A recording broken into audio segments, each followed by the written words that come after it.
So hello kids, welcome to my channel Codecraft by Harsh. मेरा नाम है हर्ष प्रसाद और आप मुझे हर्ष भैया बुला सकते हैं। So in this series of NCERT back exercise solution, आज हमारा लेक्चर नंबर 58। हम देख रहे थे गेटिंग स्टार्टेड विद पाइथन और आज है हमारा क्वेश्चन लास्ट, लास्ट क्वेश्चन इस चैप्टर का। ठीक है, so this will be your final video of this chapter basically. ठीक है, ये हमारा लास्ट क्वेश्चन है। कैसे लास्ट क्वेश्चन है, वो जो बच्चे ऑलरेडी फॉलो कर रहे हैं उन्हें पता है, जो नहीं कर रहे हैं उन्हें बता दूं कि मैं कुछ क्वेश्चंस आगे से पिक करता हूँ, कुछ क्वेश्चंस पीछे से पिक करता हूँ बैक एक्सरसाइज के, सो दैट कि जो बच्चे लास्ट क्वेश्चंस में फंस रहे हो उन्हें सोल्यूशन जल्दी मिल जाए। ठीक है, और जो पूरा सीरीज फॉलो कर रहे हैं, ठीक है, एक तरीके से उनको भी सब कुछ सिक्वेंशली भी मिलते रहे, बट कुछ कह सकता हूँ कुछ सोल्यूशन क्वेश्चंस के पहले भी मिल जाए। ठीक है, सो आज हम लोग देखने वाले हैं हमारा क्वेश्चन नंबर 15, जिसके बारे में मैं पिछले लेक्चर में डिस्कस भी कर रहा था कि यहाँ पे हमें सेम जो क्वेश्चन नंबर 14 में हमने देखा था, दैट स्वैप टू नंबर्स, वहाँ पे हमारे साथ क्या था, थर्ड वेरिएबल यूज करके करना था। यहाँ पे हमें without using a third variable करना है। ठीक है, सो सब कुछ पिछले लेक्चर जैसा ही है। मैं कहूँगा जिन्होंने पिछला लेक्चर नहीं देखा, इस लेक्चर में आगे प्रोसीड करने से पहले वो लेक्चर ज़रूर देख के आना, क्योंकि उस लेक्चर से तुम्हें क्लैरिटी मिल जाएगी कि इस लेक्चर में हम लोग करने क्या वाले हैं। बिकॉज देखो, दोबारा मैं पिछले लेक्चर में जो किया उसे रिपीट नहीं करूँगा, because starting of the code is same, बस प्रोसेसिंग थोड़ी सी डिफरेंट है। ठीक है, सो फटफट देख लेते हैं, दोबारा सारी चीज़ें नहीं समझाऊंगा मैं। ठीक है, बस ये देख लेते हैं कि कहाँ पे क्या इनपुट आएगा। एंड हाँ, सिमिलरली यहाँ पर भी मैं आपका एग्जाम्पल लेते हुए चलूँगा ताकि ईजिली क्वेश्चन सॉल्व हो जाए। ठीक है, so program to swap two numbers without using a third variable.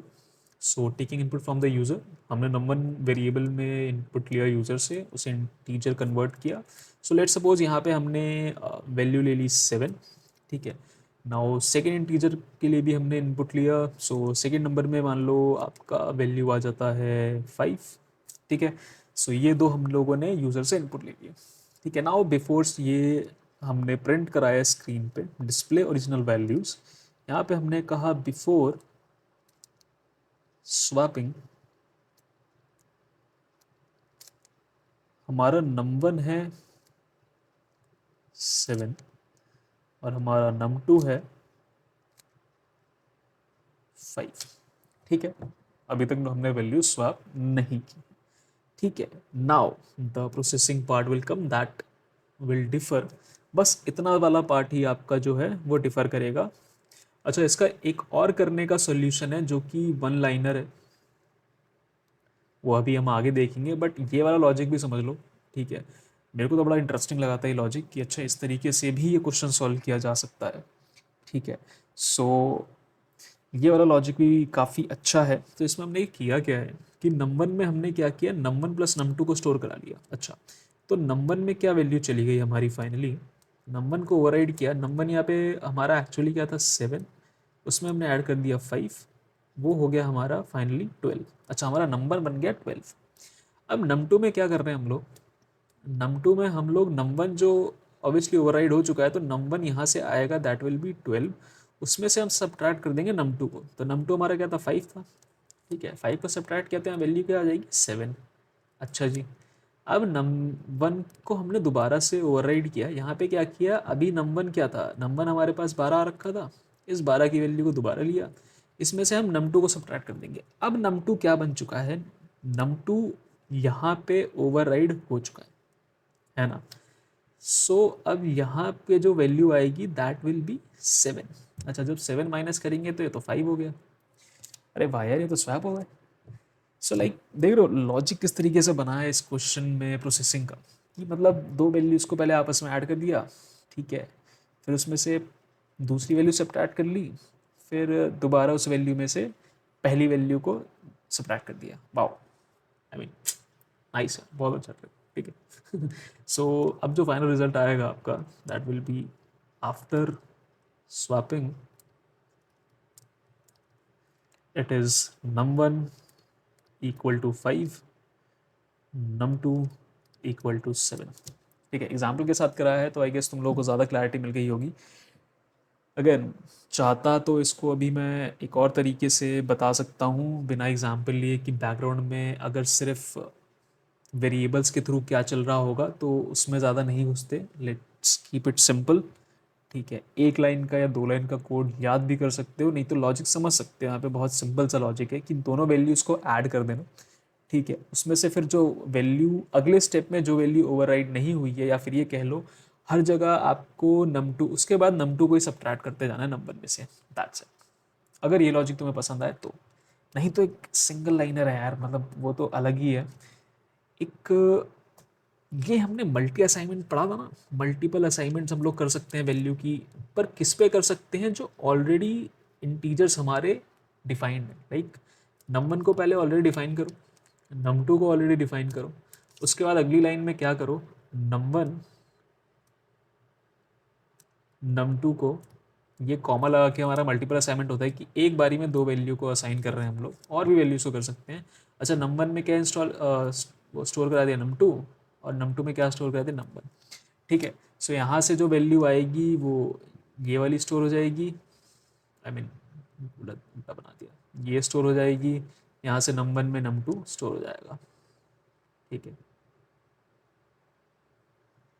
तो ये आपका सिंगल लाइन सॉल्यूशन है। ये तो भाई ये तो एनी डे चलेगा भाई, इसको तो मतलब आप अपनी डिक्शनरी से हटा नहीं सकते। एक लाइन में लिखना है, पूरा कोड बन गया, खत्म, मार्क्स 5 नंबर में आए, 3 नंबर में आए, फुल मार्क्स मिल जाएंगे तुम लोगों को। पिछला वाला जो लॉजिक था वो इसलिए समझाया क्योंकि मेरे को बड़ा इंटरेस्टिंग लगा कि मतलब इस तरीके से भी क्वेश्चन को सॉल्व किया जा सकता है। ठीक है, मान लो मल्टीपल असाइनमेंट भूल गए तो क्या करोगे, क्योंकि देखो एक्सेप्टेबल तो है, वो वाला सोल्यूशन भी एक्सेप्टेबल है। ठीक है, बट ये आपका ईजी वे आउट है, तो ऑब्वियस सी बात है, मैं तो कहूँगा इसी का यूज़ करो, नंबर स्वैप कर लो, बात खत्म, एक लाइन में आपका सोल्यूशन आ गया। ठीक है, सो आई होप तुम लोगों को लेक्चर समझ आया होगा। समझ आया है तो लाइक कर दो यार, नहीं समझ आया है तो कमेंट कर दो। खैर समझ आया हो तो भी कमेंट कर सकते हो कि तुम्हें कैसा लगा है लेक्चर। अच्छा, नहीं समझ आया तो मैं दोबारा समझा दूंगा, नहीं तो दोबारा एक बार वीडियो देख लो।